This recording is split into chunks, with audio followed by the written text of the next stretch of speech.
हाँ तो students, previous video में हमने डिमांड फॉर मनी की इक्वेशन सीखी थी जो कि होती है हमारी k y minus h i. Okay, तो ये क्या था हमारा डिमांड फॉर मनी। देखिए आज की वीडियो में हम डिमांड फॉर मनी का ग्राफ देखेंगे कि किस तरीके से डिमांड फॉर मनी का ग्राफ बनता है, लेकिन उससे पहले थोड़ा सा एक बेसिक कंसेप्ट हम सीख लेते हैं।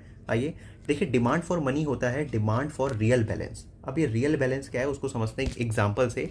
सपोज करते हैं कि प्राइस लेवल जो है मार्केट में ट्वाइस हो गए, 2 टाइम्स हो गए हैं। जो अर्लियर डिमांड फॉर मनी था वो 100 रुपीज़ था। ओके, अब प्राइस लेवल क्योंकि ट्वाइस हो गए हैं तो जब न्यू डिमांड फॉर मनी है ना, वो क्या हो गई, 2 टाइम्स हो गई। मतलब अब 200 रुपीज़ की डिमांड हो रही है मार्केट में। अब तो यहाँ पर ये जो 100 है, जो प्रीवियस प्राइस था, इसी को हम कहते हैं रियल बैलेंस। क्या कहते हैं? Real balance. ओके, और ये जो 200 है, जो न्यू डिमांड है, इसको हम क्या बोलेंगे? इसको हम बोलेंगे नॉमिनल डिमांड। Nominal demand. आप इसको रियल बैलेंस या फिर रियल डिमांड भी कह सकते हैं। ओके, तो रियल डिमांड क्या होता है? जो पुरानी डिमांड है। और नॉमिनल डिमांड जो होता है जो प्राइस लेवल के बढ़ने के साथ हो जाती है। तो अगर मैं इसको समराइज करूं तो demand for money increases with increase in price level. तो डिमांड फॉर मनी जो होता है वो बढ़ता है with increase in price level, और जो न्यू डिमांड फॉर मनी होती है उसको हम क्या बोलते हैं? Nominal demand for money. तो इस केस में नॉमिनल डिमांड फॉर मनी क्या है? 200 रुपीज़। ओके, तो मैं ये कह सकता हूँ कि नॉमिनल डिमांड ऑफ मनी क्या है? डायरेक्टली प्रोपोर्शनल है प्राइस लेवल के। प्राइस लेवल अगर बढ़ेगा तो नॉमिनल डिमांड फॉर मनी बढ़ जाएगा। प्राइस लेवल अगर कम होगा तो नॉमिनल डिमांड फॉर मनी भी क्या हो जाएगा? कम हो जाएगा। अब देखिए स्टूडेंट्स, आपके पेपर में nominal demand for money given हो सकता है, प्राइस लेवल गिवन हो सकता है, लेकिन आपको जो कर्व बनानी पड़ती है वो रियल बैलेंस के हिसाब से बनानी पड़ती है। तो रियल बैलेंस की डिमांड किस तरीके से कैलकुलेट होती है, उसका एक फॉर्मूला होता है डिमांड फॉर रियल बैलेंस। वो है हमारा nominal demand for money divide by price level. तो यहाँ पर नॉमिनल डिमांड फॉर मनी क्या आया था? 200 आया था, और प्राइस लेवल क्या है आपका? 2 है। तो दोनों को आप डिवाइड करेंगे तो आंसर क्या आ जाएगा? 100। तो हम देख सकते हैं यहाँ पर 100 हमारा क्या था? रियल डिमांड फॉर मनी था। ओके स्टूडेंट्स, आइए अब बात करते हैं इनके कर्व्स की। तो क्या किस तरीके से डिमांड फॉर मनी का कर्व बनता है? देखिए, हमें पता है कि डिमांड फॉर मनी और रेट ऑफ इंटरेस्ट का जो रिलेशनशिप है वो कैसा रिलेशनशिप है? इनवर्स रिलेशनशिप है। हम प्रीवियस क्लास में पढ़ के आए हैं कि अगर रेट ऑफ इंटरेस्ट बढ़ता है तो डिमांड फॉर मनी क्या हो जाता है? कम हो जाता है। तो उसी हिसाब से हम यहाँ पर एक कर्व बनाते हैं। एक मिनट। तो यहाँ पर हम ये हमने कर्व बनाई, एक डाउनवर्ड स्लोपिंग कर्व है।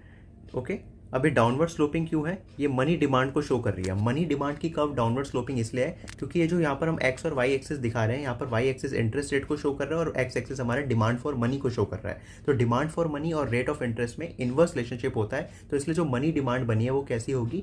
डाउनवर्ड स्लोपिंग होगी।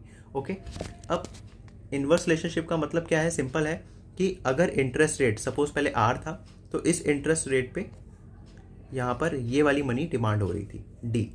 ओके, वैसे ही इंटरेस्ट रेट अगर आर से R1 पहुँचता है, कम हो जाता है, तो क्या हो जाएगा? हमारा मनी डिमांड बढ़ जाएगा, डी से D1 पहुँच जाएगा। तो इंटरेस्ट रेट के कम होने से मनी डिमांड हमारा क्या हो रहा है? बढ़ जा रहा है। ओके, आइए इसी को एक और उससे सीखते हैं कि suppose there will be increase in the level of income. Suppose करते हैं इनकम लेवल बढ़ता है, okay, at given rate of interest. अब यहाँ पर आपको रेट ऑफ इंटरेस्ट को फिक्स रखना है। अगर एक फिक्स रेट ऑफ इंटरेस्ट पे आपकी इनकम लेवल बढ़ती है, देखिए हमने पढ़ा था लास्ट क्लास में कि अगर इनकम लेवल आपकी बढ़ती है तो डिमांड फॉर मनी भी क्या हो जाएगा? बढ़ जाएगा। ओके, तो उस केस में हमारा ग्राफ कैसे बनेगा? आइए वो भी देखते हैं। सबसे पहले हम एक मनी डिमांड कर्व बनाते हैं। तो मनी डिमांड का हमारी डाउनवर्ड स्लोपिंग है। ओके, अब देखिए यहाँ पर इंटरेस्ट रेट जो है वो फिक्स्ड है। ये आर इंटरेस्ट रेट है, वो फिक्स्ड है, इसमें ये हम मनी डिमांड कर रहे हैं। अब यहाँ पर क्या बोला गया है हमारे को? Increase in level of income. तो यहाँ पर हमारा इनकम लेवल इंक्रीज हो रहा है। तो इनकम लेवल अगर इंक्रीज होगा तो मैं मनी डिमांड क्या करूँगा? ज़्यादा करूँगा। ओके, तो मनी डिमांड अगर ज़्यादा होगा तो मेरा जो एमटी कर्व है वो शिफ्ट हो जाएगा। ओके, यहाँ से यहाँ पहुँच जाएगा। New money demand curve MD1 हो जाएगा।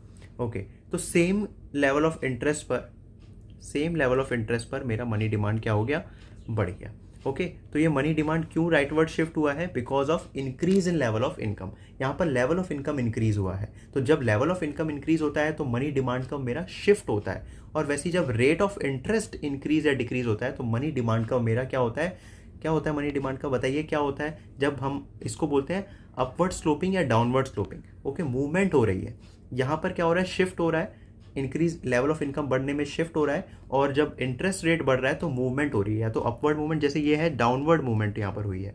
ओके, तो इसी को अगर मैं कंक्लूज करूँ आपको यहाँ पर, तो कंक्लूजन में हम क्या निकालेंगे, कंक्लूजन में हम ये बताएंगे कि due to change in rate interest rate there will be movement along the demand curve. जब इंटरेस्ट रेट चेंज हो रहा था तो डिमांड कर्व में मूवमेंट देखने को मिली। ओके, उसके बाद वैसे ही जब लेवल ऑफ इनकम चेंज हुआ, जब हमारा लेवल ऑफ इनकम चेंज हुआ तो उससे क्या देखने को मिला, हमारा शिफ्ट देखने को मिली, हमारे डिमांड कर्व में शिफ्ट देखने को मिली। ओके, आई होप स्टूडेंट्स आपको ये कंसेप्ट क्लियर हो गया होगा। तो आप ये पॉइंट के नाम भी रख सकते हैं, ये पॉइंट ए है, ए से बी में शिफ्ट हुआ, वैसे ही प्रीवियस पॉइंट यहाँ पर ए था, ए से यहाँ पर बी में आया। ओके, तो यहाँ पर हमें मूवमेंट देखने को मिली थी और यहाँ पर हमें शिफ्ट देखने को मिला है। ओके, तो मिलते हैं अपनी नेक्स्ट वीडियो में जिसमें हम मनी सप्लाई के बारे में पढ़ेंगे। हमने मनी डिमांड का कंसेप्ट अच्छे से क्लियर कर लिया है।